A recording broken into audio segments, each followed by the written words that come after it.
Hello, my name is Sandra Fecht.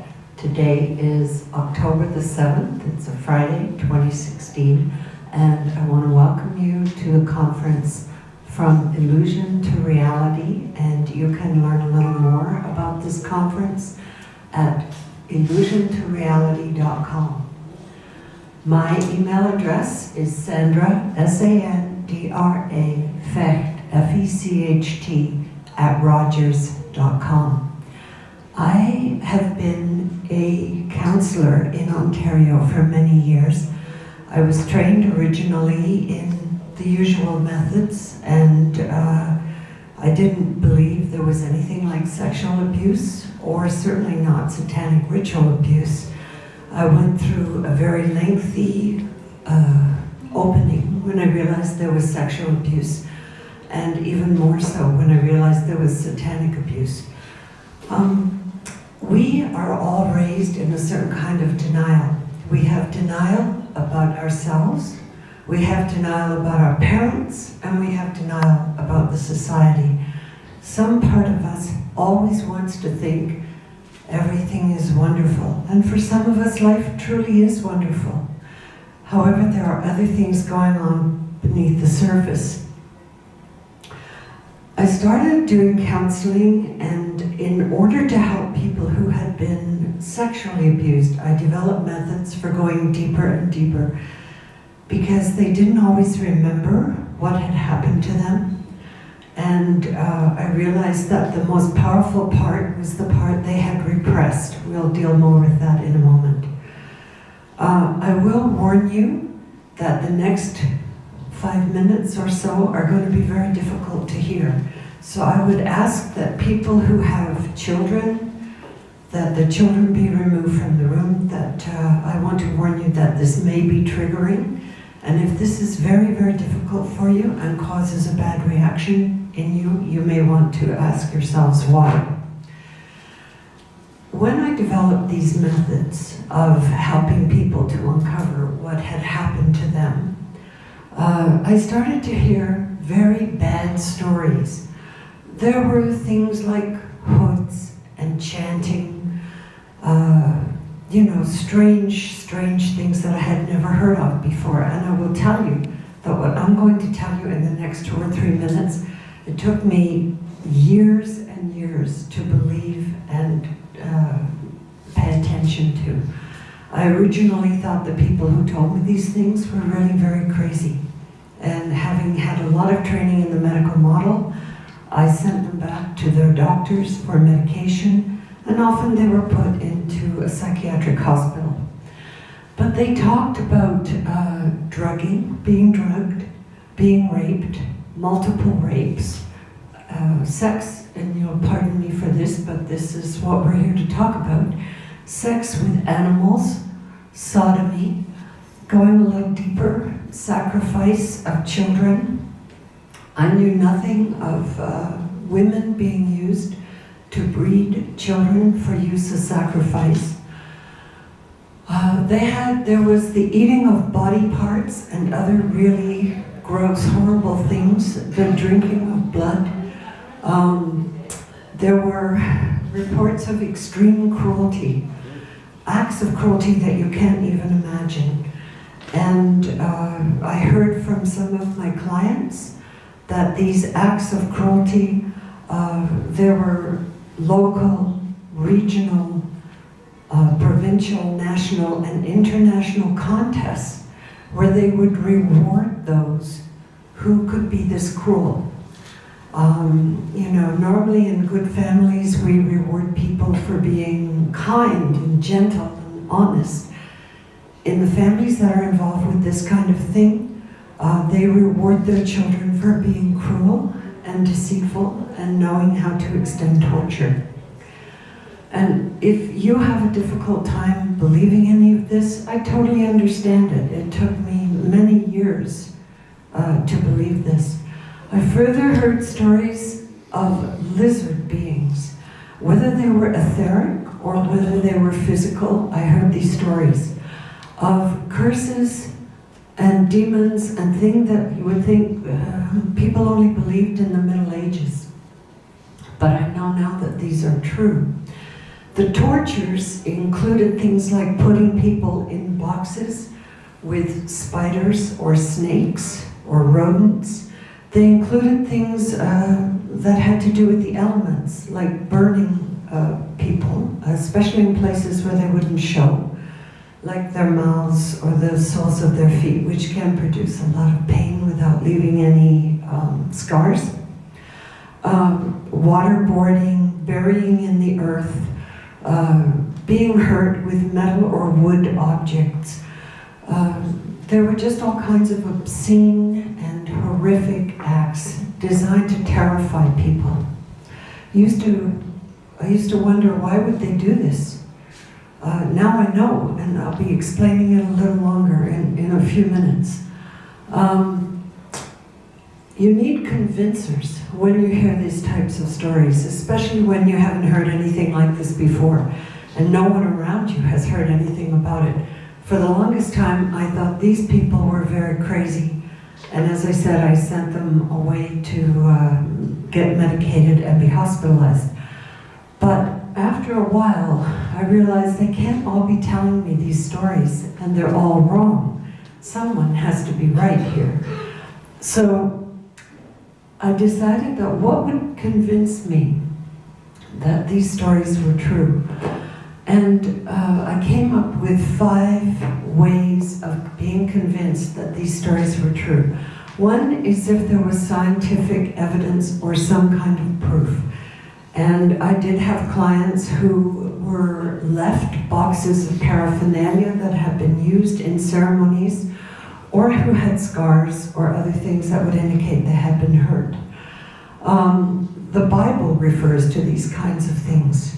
And if you read your Bible closely enough, you will find it there. At one point in the Bible in Leviticus, it says, "Do not wear cloth of mixed fiber." And I used to think, what does that have to do with anything? But now I realize that if you wear cloth of mixed fiber, every cloth has a different frequency. And in the end, it comes down to, what's the frequency? Getting back to the convincers, if other cultures also report these stories, then I believe there's truth to it. Everywhere you see reference to dragons and lizards. And I know that in the birch bark scrolls of some of the native people of Ontario, there are reports of the lizards who came across Ontario and hurt the people there. If I've had my own experience with things, then I believe it. And on at least 2 or 3 occasions, I have watched people morph into something that was not human. And it's a very chilling experience when that happens, literally as well as psychologically. On one occasion, the temperature in the room really dropped. And as well as the person changing in the way they sounded and the way they looked, there was a lot of fear generated in the room by people who would normally not be afraid. So my experience tells me, if a client has repeated something a great many times, like if I've heard it from a dozen clients, I have to believe there's some truth to it. The thing that really convinced me is that I received a death threat from someone, and in fact I have had a couple of death threats, and I reported it to the police. And at a time when I knew nothing of satanic symbols, the building I was working out of was spray painted with symbols that someone had to tell me were satanic.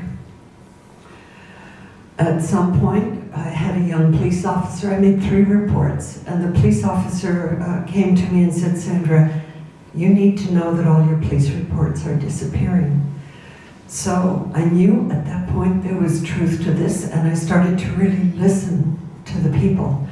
I would seriously urge anyone who is in any healing or legal capacity whatsoever to please listen to these stories and to get yourself educated as much as possible, because as weird and phenomenal as they sound, they are true.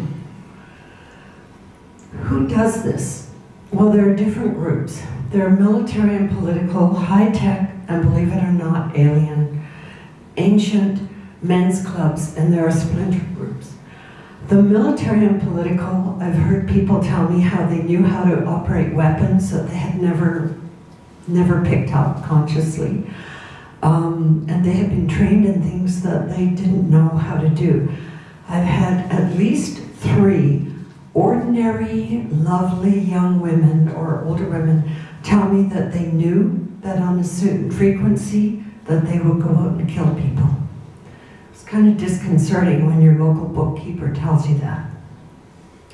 The high-tech and alien groups, I was told by a Secret Service person that they're 1,000 years ahead of us in terms of technology.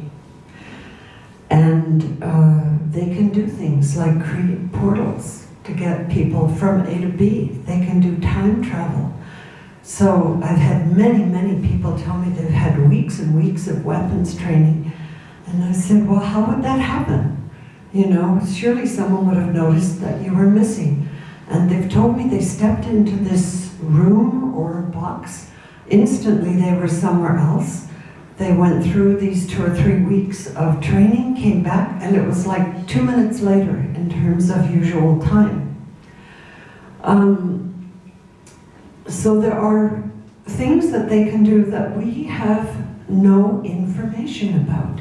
And if you look around, you can see that those who are part of this system know things and know about things that the rest of us don't know about.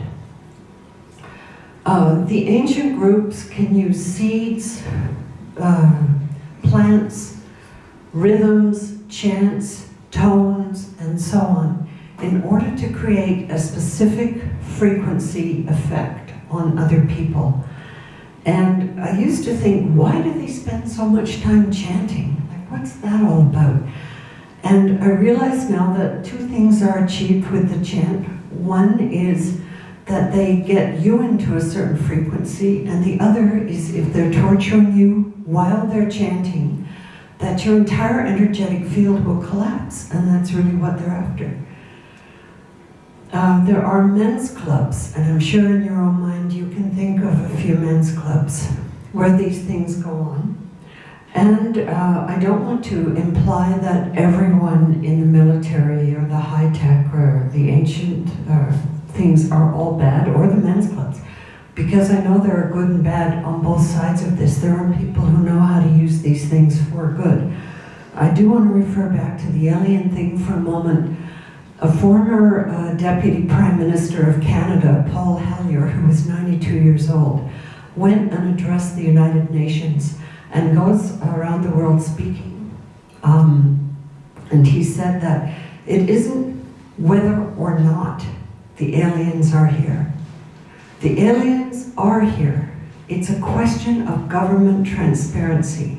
And what we should all be pushing our governments for is to fess up to this and to admit to the people that there really are aliens on the earth. And if you look in the Bible, in Genesis 6, it refers to the sons of the gods lusting after the daughters of men. And so there's biblical evidence for that, as well as the huge skulls that have been found in Peru and other places. If you look, you find the evidence, and it would behoove everyone to do the search. There are splinter groups and people who do very strange things, but they don't understand the power that some of these higher level groups understand. There's also repression. Part of the problem here is that people do not always remember what has happened to them. There are many reasons for that. One is that oftentimes people have been drugged. And Dave, who will be talking a little later, was drugged for most of his life. He had no memory of any of this. In extreme trauma, the brain secretes cortisol. And what happens when you secrete cortisol is that you don't remember the part of the action that was too difficult. So if people go through a very bad accident or something and it was too difficult for them to process, they just won't remember that part.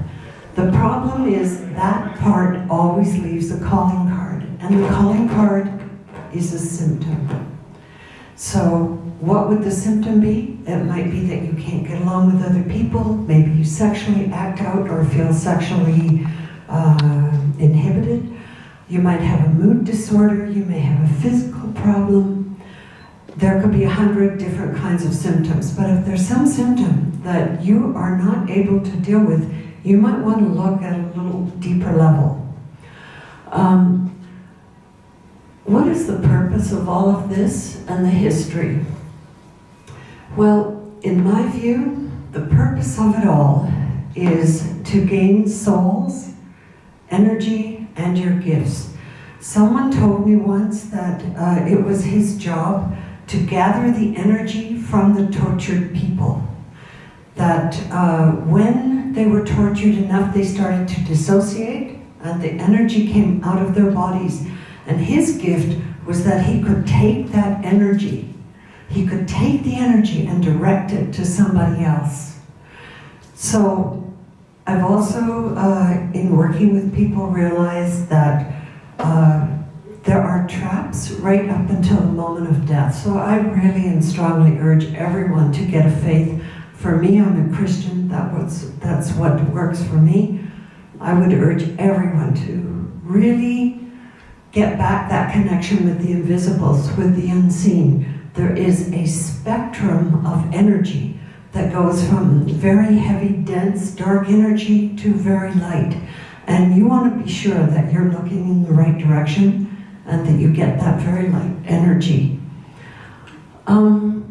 So it's a battle for energy and for souls.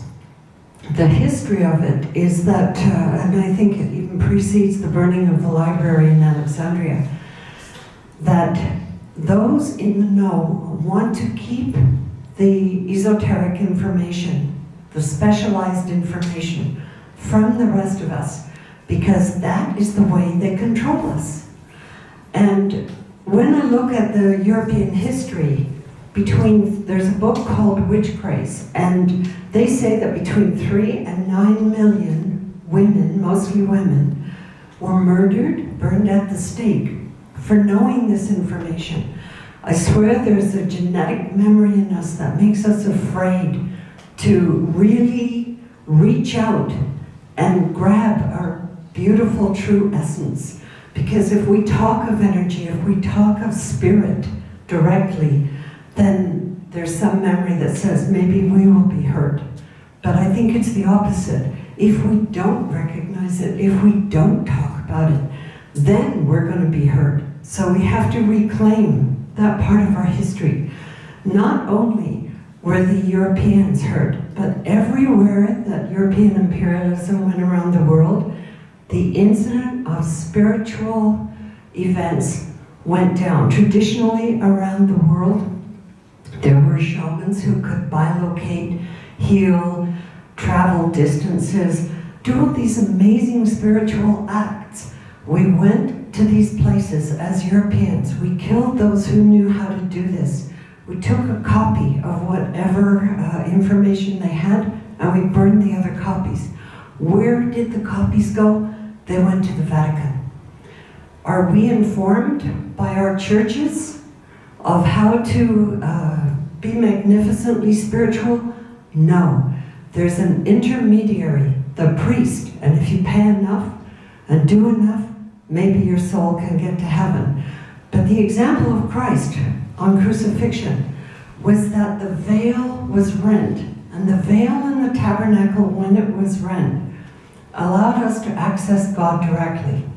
We each have to rent our own veil. We each have to access God directly so that we can have a direct experience with this divine. So, all around the world, all through time, we have tried to stop people, the Europeans, and I know they're good Europeans, I'm one of them. The Europeans who did these things, however, tried to stop us from knowing our true glory and our true selves. So, realizing all of this, what do my methods include? Well, firstly, I realized that all of this torture and so on, all of these disgusting acts, were designed to keep us in shame and fear and disgust and guilt, anger, desire, all of the negative emotions. Why? Because that's what they want. They feed on negative emotions. They want you down there. Once you reach a certain level of consciousness, you can claim your true inheritance, the real value and beauty of who you are. If you read a book by Dr. David Hawkins called Power versus Force, he has in the back of in the page in his book a level of consciousness scale. Really, honestly, that is what life is about, is however you do it, raise your level of consciousness. So my methods include things like teaching people, firstly, that this is out there, and that you have an energy field. So here's a picture of you and your energy field. We know that laser lights do things, you know, they contain information and they influence people.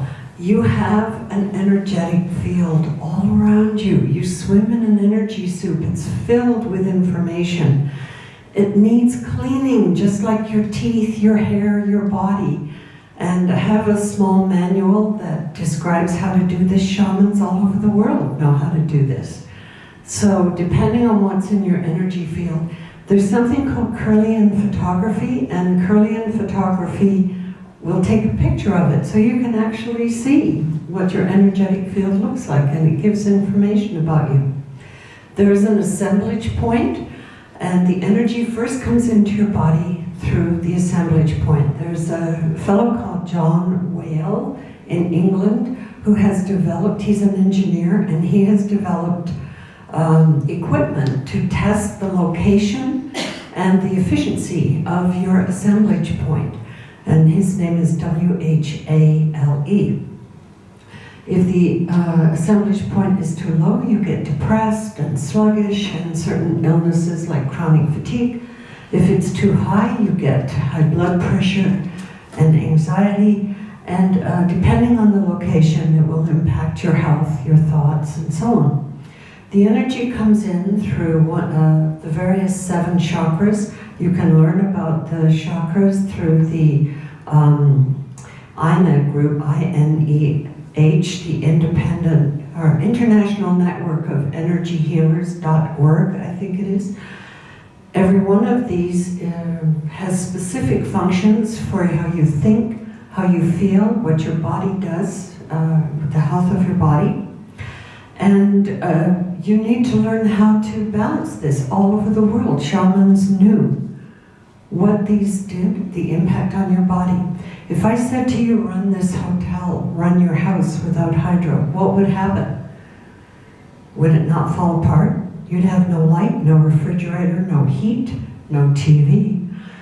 And the house would be a mess. And it's the same with your body. From here, the energy goes from the chakras, it goes into meridians. Ayurvedic and healing from India deals largely with the chakras. In China, they deal with meridians. All shiatsu, acupuncture, and so on deals with meridians. I teach people how to balance their energetic field, first of all, because if a client comes to me and they're calm and loving and happy and relaxed, they're going to be a lot easier to work with. Then I put them into an alpha state to retrieve the information they need. There are 4 main brainwave states. Beta, which is, I hope, what you're all doing now, all being awake and alert and listening. Alpha, which is when you have your eyes closed and you can access the unconscious better in alpha. And some people say that when you first meet somebody, you should go into that state because you really absorb it better, absorb the information. There is theta, which is a deep hypnosis, and delta, which is sleep. Well, in beta, theta, and delta, you don't remember what you've done and you have no control over it. But in alpha brainwaves are the sweet spot. And in alpha, you can keep control of yourself, you can remember what has happened to you, and you can access the information in the unconscious, which is what we want to do. We want to find out those parts of your trauma that were too difficult for you to process at the time and left you with symptoms, which is what we're looking to deal with.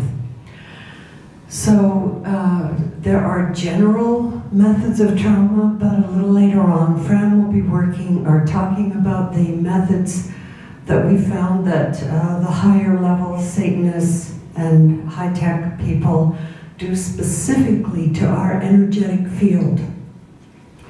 And while you may think, well, the only people whose energy field is being interfered with are those who have been through trauma or these rituals and so on, that isn't true. What Fran will be talking about is very specific, but we have all generally been affected by what's going on under the, like that's hidden in our society. Once we have found the energy glitch, then we can find the triggers and the programs.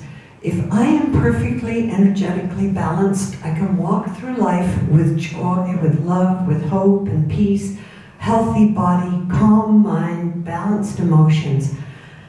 Life feels great. Most of us don't walk through life that way. How many people do you know who wake up in the morning just filled with the joy of life? Right, yeah. It's the truth, you know, but we should, and we can set our lives up to do that. What we have to realize is that what's going on affects everybody. How many of us think our food delivery system and our food growing system is perfect? That we are getting the healthiest, most economical food possible? Nobody believes that these days because we all know that there are so many additives and so on. That it's grown in poor soil, that we have pesticides and fertilizers that are neurotoxins that really affect us. How many of us believe that the powers that be control the economy in our favor? Yeah, that's the usual response. The economy is not being controlled in our favor. The rich are getting richer and the poor are getting poorer. This affects everyone. How many of you think the pharmaceutical companies are out there day and night looking for cures? No? Yeah, I don't believe it either. The cancer industry is a multi-billion-dollar industry. And it seems to me that someone could have found something by now. The entertainment industry, is it designed to lead us up or down? You know, you look at it, does it take us to a higher moral ground, more wisdom, more truth, more love? Or does it lead us down into those lower levels? The music industry, and I'm sure most of you have heard of the 432 hertz and the 440 hertz. The 432 hertz, Verdi's A, it's called, brings sanity to your mind, calm to your emotions, health to your body, harmony between people. But starting around the 1930s, there's something called German tuning, or now called standard tuning, which is 440 hertz. They say John Lennon was killed for this because he was trying to promote the 432 hertz. 440 hertz, which is now called standard tuning, brings chaos to the mind, confusion to the feelings, ill health, and disruption, like conflict between. Almost all the music these days is in 440 hertz. It would behoove you, if your children are taking piano lessons, to really take a look at the tuning of the piano. So, then we have the education system. The education system. How many of you think that what's happening to the education of our children is ultimately for their good? I know there are good teachers out there. I know there are good doctors. People who are really trying against all odds to help others.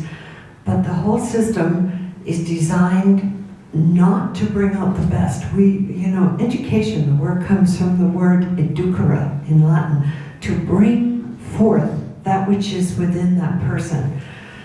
What we tend to do is stuff information into them rather than letting them find who they are. We no longer have appropriate rituals to let our young people know that they're emerging into adulthood. Maybe driving a car, maybe having sex, maybe drinking. Okay? The whole morality issue. Every time you have sex with somebody, you change energy fields and you lose part of yourself. So there's a swaying thing that I have developed, and it can get your energetics back. The wars that we experience, they always give us some reason for why there's a war, but mostly it's internationally sanctioned ritual abuse. The other thing is that they're in there for reasons other than what they say they're in there for. The information system, do you believe the news? Do you believe the news? No? No, I think we get what they want us to know. There are good people, but there's something wrong with the system. And again, getting back to the spiritual part of it, our churches have been compromised. There really are spirits out there, both good and bad. Okay? And it would behoove you to really look into what benefits you, what benefits your soul. And that is your entire responsibility on this earth, to keep your energetics balanced, to know how to do that, and to keep your soul in a good way. So, given the enormity of all this, this is huge when you finally step out of your denial and you realize what's going on. What can you do? Well, some of it, I know that many of us don't have a lot of money, but we can monitor our thoughts. We can monitor our thoughts. We can get into an attitude of gratitude, just appreciating the sunrise and the sunset. Taking deep breaths and breathing properly. You can look at your thoughts, your words, and your deeds and maintain a loving, calm, peaceful attitude as much as possible. Be kind to others. Develop a faith. Meditate every day. It will literally change the grooves in your brain. Eat as well as you possibly can. Step back from things like potato chips and all of the Coke. Coke is, not great. Aspartame, all of the neurotoxins that are the sugar substitutes, and sugar itself. They're not good for you. Exercise. Get lots of sunshine. Stay informed. With the internet these days, there's no reason why we can't spend some time researching this instead of watching the circus of comedy shows. And I hate to say it, my husband's a sports person, but the sports, sorry honey. Do your energy balancing. Learn about energy balancing as much as possible. Get yourself a manual. There are all kinds of different ones out there. I have one. And learn how to do the simple techniques that will keep your energy balanced. Recognize that if you are feeling great and then suddenly your energy turns off, that you've been triggered. It's a signal from your unconscious that you have something to deal with. The other thing is, this is not about war. It is not about getting angry and so on. It's about walking in a sacred way. When I was a kid, I was in a race, and what they did was give us a spoonful of Rice Krispies. And we had to go as fast as we could to the end of the race and keep the Rice Krispies in the spoon. Well, some people started out so quickly that all the Rice Krispies flew out of the spoon. And some people paid so much attention to the Rice Krispies that they lost the race. What you have to do is keep your eye on yourself. This is the Rice Krispies, this is my soul, this is my energy balance, and still walk in such a way that you do well in this world. Okay? So it's Rice Krispies, spoon, speed. Rice Krispies, spoon, speed. I really enjoy quoting Viktor Frankl. And I don't know if anybody knows who he was, but he was a fellow, he was a young Jewish guy that was taken to the concentration camps during the Second World War. And one by one, every single member of his family died. You know, they were raped, starved, frozen, beaten, gassed, shot, whatever. But every single member of his family died. And he, understandably, started to hate.